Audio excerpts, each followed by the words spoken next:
Il est l'heure de vous informer, mesdames et messieurs, bienvenue dans cette grande édition du journal sur nos antennes. Avant tout, voici les principaux titres. Une centaine de représentants de groupes armés sont attendus au troisième round des consultations intercongolais dans le cadre du processus de paix de Nairobi qui débute ce lundi 28 novembre 2022. La séance d'ouverture a été présidée par le président burundais Evariste Ndayishimiye et Uhuru Kenyatta, facilitateur du processus de paix.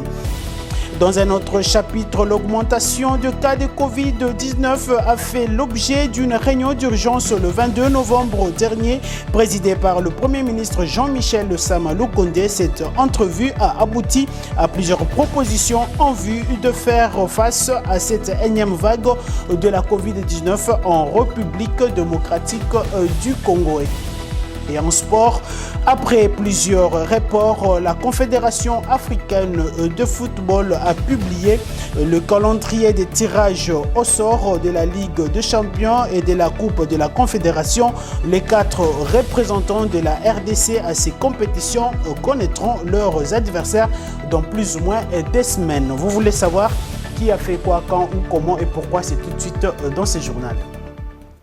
Merci de nous faire confiance. Si vous nous rejoignez, bienvenue encore une fois dans cette grande édition du journal. Je l'ai annoncé tantôt, une centaine de représentants de groupes armés sont attendus au troisième round des consultations intercongolais dans le cadre du processus de paix de Nairobi qui ont débuté ce lundi 28 novembre 2022. La séance d'ouverture a été présidée par le président Evariste Ndayishimiye, mais également Uhuru Kenyatta, facilitateur de ce processus de paix. Retour en image. Le troisième round des consultations intercongolais dans le cadre du processus de paix s'ouvre ce lundi à Nairobi. La séance d'ouverture sera présidée par le président burundais et président en exercice de la communauté des États de l'Afrique de l'Est, Evariste Ndayishimiye, et Uhuru Kenyatta, facilitateur de ce processus de paix de Nairobi. Une centaine de représentants de groupes armés sont attendus à ces assises, ainsi que des délégués des communautés. Sans surprise, le M23 n'est pas convié à participer à ces assises. Le programme de désarmement, de mobilisation et relèvement communautaire seront aussi représentés. Nairobi 3 intervient après la visite officielle d'Uhuru Kenyatta, facilitateur de la communauté de l'Afrique de l'Est, à Kinshasa et à Goma, et la tenue du mini-sommet sur la paix et sécurité dans la région orientale de la République démocratique du Congo, en Luanda, en Angola, le 23 novembre dernier. Rappelons que le premier round de ce processus s'est tenu en avril 2022 dans la capitale kenyane. Je l'ai annoncé au début de ce journal, la résurgence de la Covid-19 en République démocratique du Congo a fait l'objet d'une réunion d'urgence le 22 novembre 2022.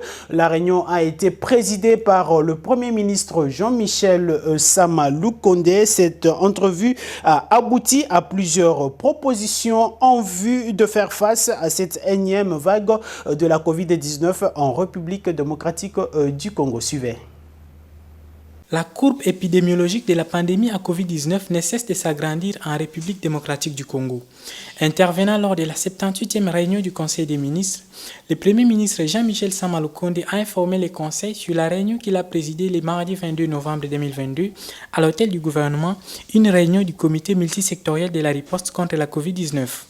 Dans un contexte où le ministère de la Santé publique, Hygiène et Prévention alerte sur la tendance haussière des cas de Covid-19 en RDC, le Premier ministre Sama Lukonde a indiqué que cette réunion qui a permis de faire l'état de la situation épidémiologique en RDC et de dégager les propositions permettant de faire face à la vague en cours à l'approche des festivités de fin d'année. Un rapport circoncis assorti des propositions et recommandations sera soumis au président de la République d'après les chefs de l'exécutif national.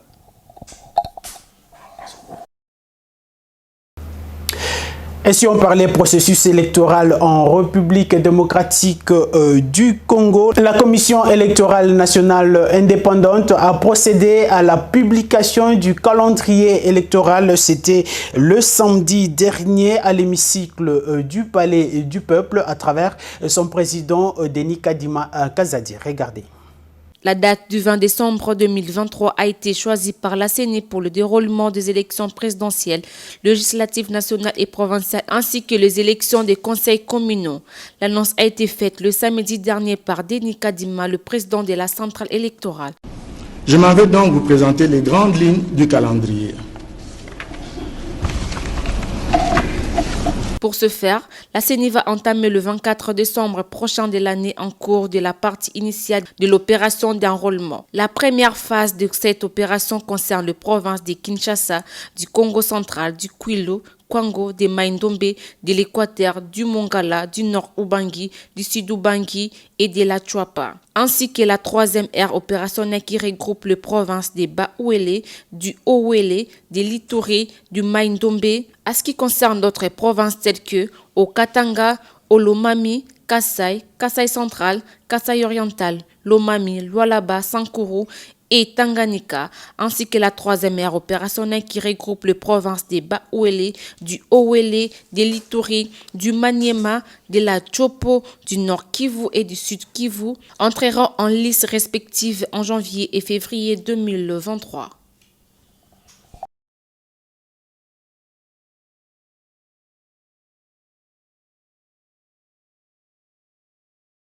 Dans un autre chapitre, conflit interethnique Teke et Yaka, 2 personnes ont été tuées ce dimanche 27 novembre 2022 par des assaillants armés dans le village de Ngambami. Nous sommes dans le territoire de Kwamouf. Il s'agit d'un père et son fils dans de nouvelles attaques.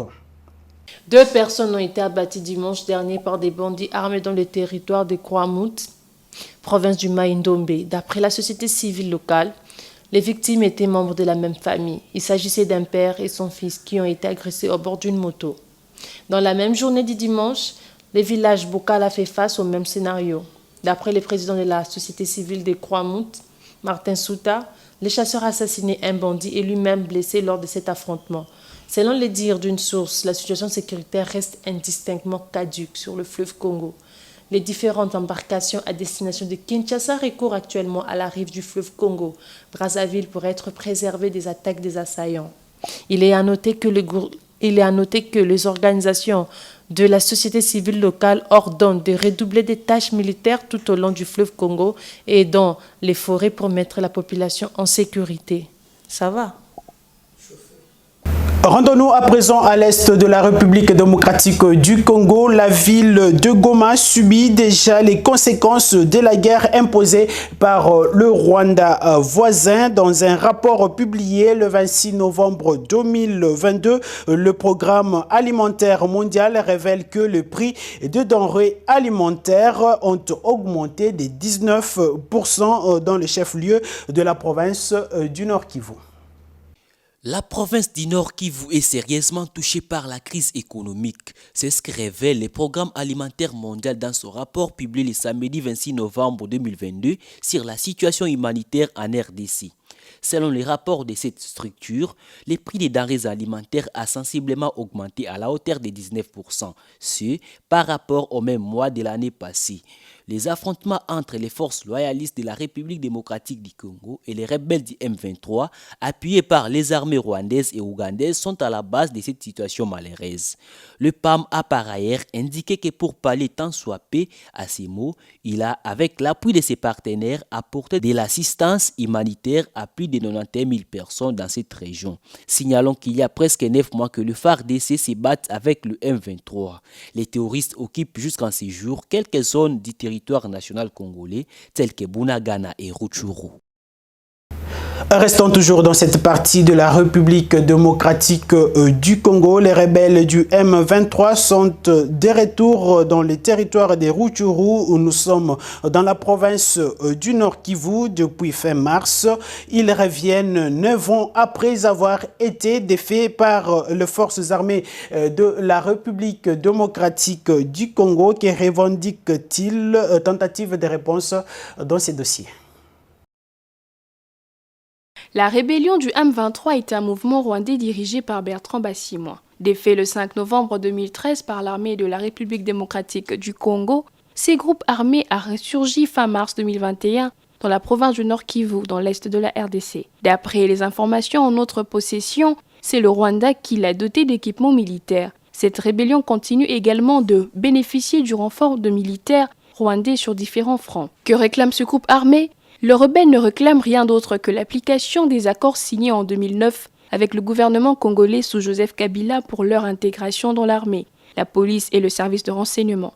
Arrivé au pouvoir en janvier 2019, le chef de l'État, Félix-Antoine Tshisekedi, a approché le rebelle pour discuter sur les accords dont ils exigeaient l'application. Ayant pris connaissance du contenu, Kinshasa boycotte leur intégration dans l'armée et le service de renseignement puisque la plupart étaient de Rwandais. L'État des sièges ayant fermé le robinet par lesquels le Rwanda puisait le minerai dans l'Est, Kagame va équiper les rebelles pour pousser le gouvernement congolais à dialoguer avec eux en vue de leur intégration comme convenu en 2013. Ne voulant pas commettre l'erreur de son prédécesseur, Félix-Antoine Tshisekedi rejette en bloc le dialogue.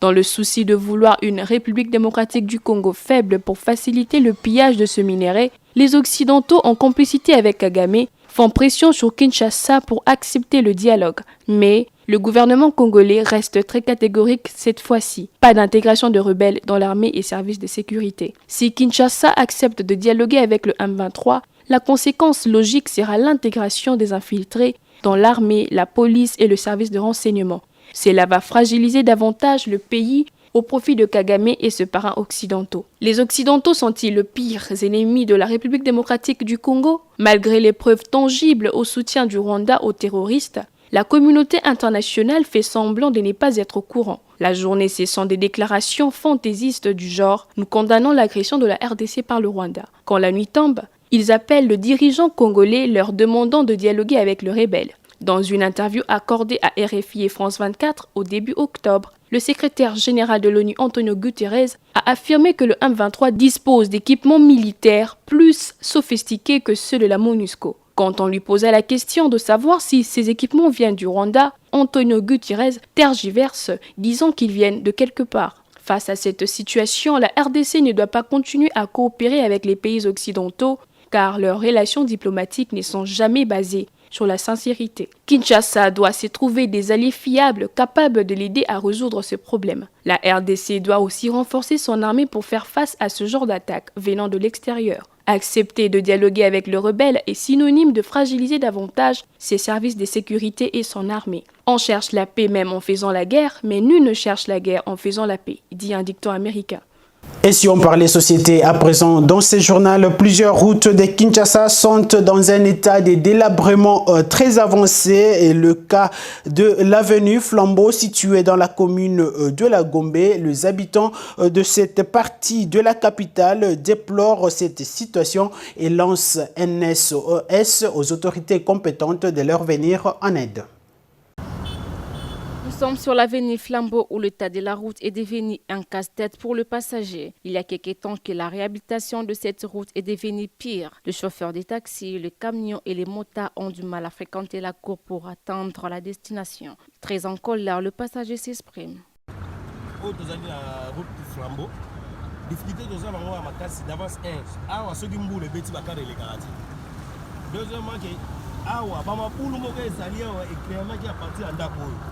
Alors, les locaux aussi vivent les conséquences. Toujours foutre ma taxe, toujours foutre ma vignette, toujours foutre ma contrôle technique. Mais talent zéla ou auto sélection à peine. Ba auto boka ka mabanga, ba boaki ba kayas, ba boaki ba moelon et sili. Nzela pe sili ka ndengwana. Lobi ya mutuka moke baluka ki ya masanga wa deko. À cause que ya nzela o. Mais comment tu vas vivre dans nzela bo? Donc ça sali contrôle technique. Une semaine les gâtés, ma transmission bouger, les sous ba routine bouger. Tout ça qui sous la contrôle technique. Tu vas ça combien de fois par semaine? alors baya kobongisela biso nzela oyo eza nzela moko bakokoya kobongisela biso ta mikonzi ebele bazalaka awa balekaka awa de temps en temps me bamonaka kaka nzela oyo eza boye me batika yango kaka boye yango ozomonake soki lelo tozointerpele bakonzi na biso eza teke mpo tokokondane bango non basala misala oyo ezali ya malamu mpo epousse biso na bavoiture eumelaka tofutaka bataxe ya leta mais koma tokofuta bataxe ya leta ke nzela eza mabe eza impossible alors baluka solution ya malamu mpo na nzela na biso ya France. Les étudiants et quelques habitants du coin ont proposé le piste de solutions aux autorités de la ville dans le souci d'améliorer l'état de cette infrastructure. Concernant cette route, nous avons un problème. C'est une route qui reçoit beaucoup de autorités. Malheureusement, ce n'est pas vraiment une bonne route. C'est là où il peut battre, si vous pouvez avoir une bonne mémoire, déjà depuis 2019, ça ne commence pas. Cette route a été gardée sa forme. Comment on n'a pas surtout sur les étudiants de l'UNA. Quand tu plais, il n'y a pas moyen de couper les pieds ici d'ailleurs. Les rond-points, ils ont à Brani, ils ont à Gare centrale, ils ont à Kassav. Ça fait vraiment une rivière forte ici, donc il n'y a pas moyen de couper les pieds. Donc si on peut demander aux autorités de la ville, faire de l'air c'est fort pour nous aider concernant cette route. Parce que les plus chauds que la médecine, Il sied de retenir que cette route devient une rivière lorsqu'il pleut. Les travaux de réhabilitation sont à l'arrêt depuis plusieurs mois. Et si on parle sport avant de nous quitter, après plusieurs reports, la Confédération africaine de football a rendu public le calendrier des tirages au sort de la Ligue des champions et de la Coupe de la Confédération. Les 4 représentants de la République démocratique du Congo connaîtront leurs adversaires dans plus ou moins 2 semaines. Regardez. Qualifiés pour la phase des poules de la Ligue des champions et de la Coupe de la Confédération africaine, 4 clubs représentant la RDC à ces compétitions continentales connaîtront leurs adversaires le 12 décembre prochain au Caire en Égypte. L'AS Vita Club, la seule équipe de la RDC en Champions League, est logée dans le pot 4 avec Coton Sport du Cameroun, Al Marich du Soudan et le FC Vipers de l'Ouganda. S'agissant de 3 représentants de la RDC aux interclubs de la CAF, le TP Mazembe est placé dans le pot 1, accompagné du FC Pyramide de l'Égypte, ASEC de la Côte d'Ivoire et les Algériens de USM Alger. Le Daring Club Motema Pembe se trouve dans le pot 2 avec Young Africans de la Tanzanie, Asfar Rabat du Maroc et Monastir de la Tunisie. Enfin, le cheminot du FC Saint-Lupopo boucle dans le pot 3 avec l'équipe nigérienne de River United, les Libyens de Al-Kandar et l'AS Bamako du Mali. Ce journal est complètement terminé. Bien avant tout, voici les rappels des titres. Une centaine de représentants de groupes armés sont attendus au 3e round des consultations intercongolais dans le cadre du processus de paix de Nairobi qui débute ce lundi 28 novembre 2022. La séance d'ouverture a été présidée par le président burundais Evariste Ndayishimiye et Uhuru Kenyatta, facilitateur du processus de paix. Dans un autre chapitre, l'augmentation de cas de Covid-19 a fait l'objet d'une réunion d'urgence le 22 novembre dernier, présidée par le Premier ministre Jean-Michel Sama Lukonde. Cette entrevue a abouti à plusieurs propositions en vue de faire face à cette énième vague de la Covid-19 en République démocratique du Congo. Et en sport, après plusieurs reports, la Confédération africaine de football a publié le calendrier des tirages au sort de la Ligue des champions et de la Coupe de la Confédération. Les 4 représentants de la RDC à ces compétitions connaîtront leurs adversaires dans plus ou moins 2 semaines. Vous voulez savoir qui a fait quoi, quand, où, comment et pourquoi? C'est tout de suite dans ce journal.